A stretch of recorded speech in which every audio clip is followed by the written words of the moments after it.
Statistically, 97% of my viewers are men, which means we are living under a rock and need to be educated about A Court of Thorns and Roses by Sarah J. Maas. If you have any women in your life, watch this video so you can understand them just a tad bit better. All right. So here, without further ado, is A Court of Thorns and Roses explained for dudes by a dude. All right. You'll fit right in. All right. So start off. This is Fire. Fire. Fire. I don't care. We'll call her Fire just because it's easier. All right. Things you need to know about her. She has 2 sisters. She can't read, and she's hunty and cunty. All right. That's verbatim from the book. And you'll understand why in a second. But she's the main protagonist, which means your girlfriend is going to identify as her and see everything from her perspective, which makes sense. The book's about her, which is cool. So she's in the woods, right? Being all hunty, hanging out, okay? When she spots a wolf, a cool little wolf guy, okay? He's got like a golden eye and everything like that. So she straight up shoots him a bunch of times and skins him, which is kind of crazy considering this guy turns out to be a fairy, which is bad news because she shoots him and he's dead. So she's hanging out in her house after having skinned that guy. And then a spooky monster shows up, right? The Babadook. And the Babadook is like, hey, you killed my friend. So now you have 2 choices. I either kill you right now, or you come back with me to Fairyland and hang out. And she's obviously like, I guess I'll go back to Fairyland. So they go. So welcome to the Spring Court, a.k.a. Rivendell, right?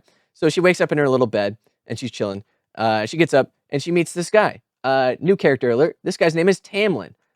Main love interest of this book, and he's the High Lord of the Spring Court, which means he's kind of like the OG alpha. He's running the whole show. Okay, he's also a bit of a bad boy. He's got some mean stuff going on, but in a cute, redeemable way, potentially. I don't know.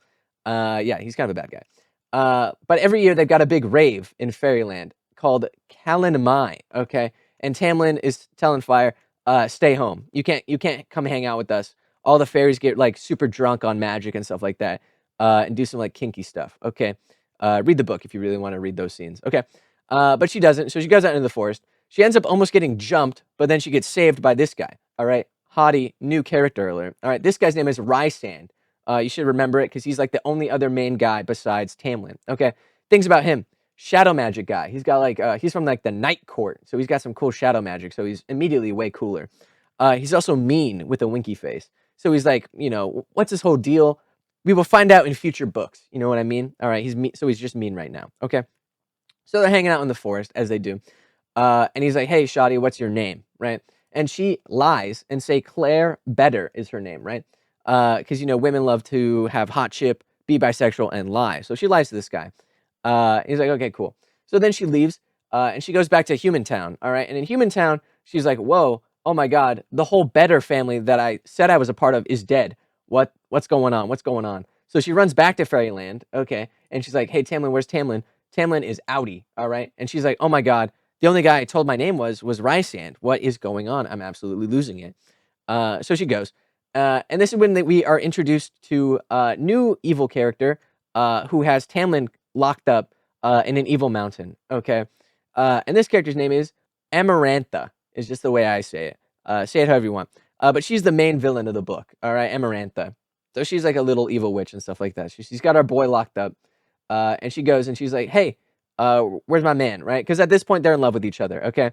And she's like, "Well, I've got him, but you got to complete my 3 trials first if you want to get your man back." And she's like, "I'm down. I'm a strong woman," which she is. She's super hunty and cunty.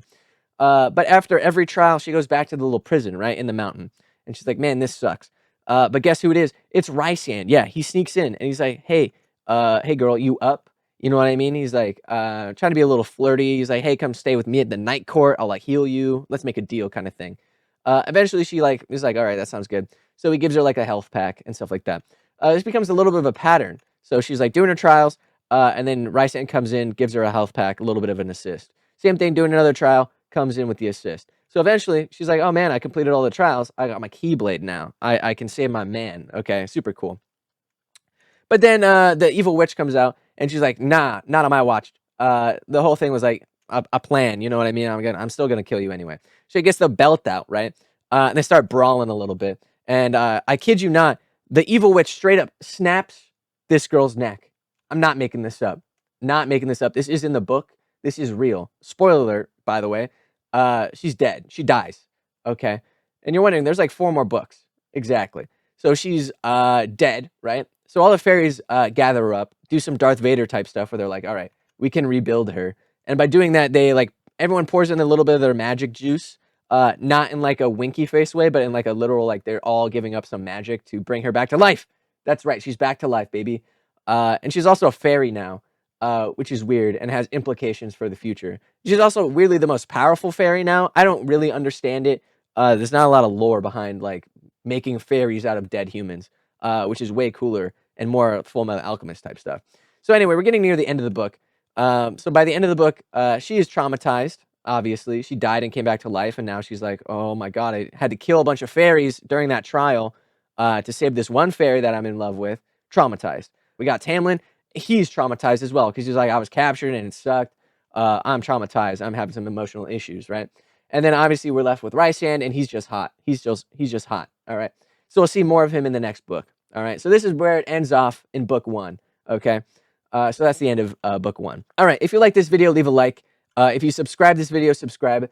And if you want more of these kind of silly videos, leave them in the comments. I'm having a good time. Hope you enjoyed, and I'll see you in the next one. Peace out.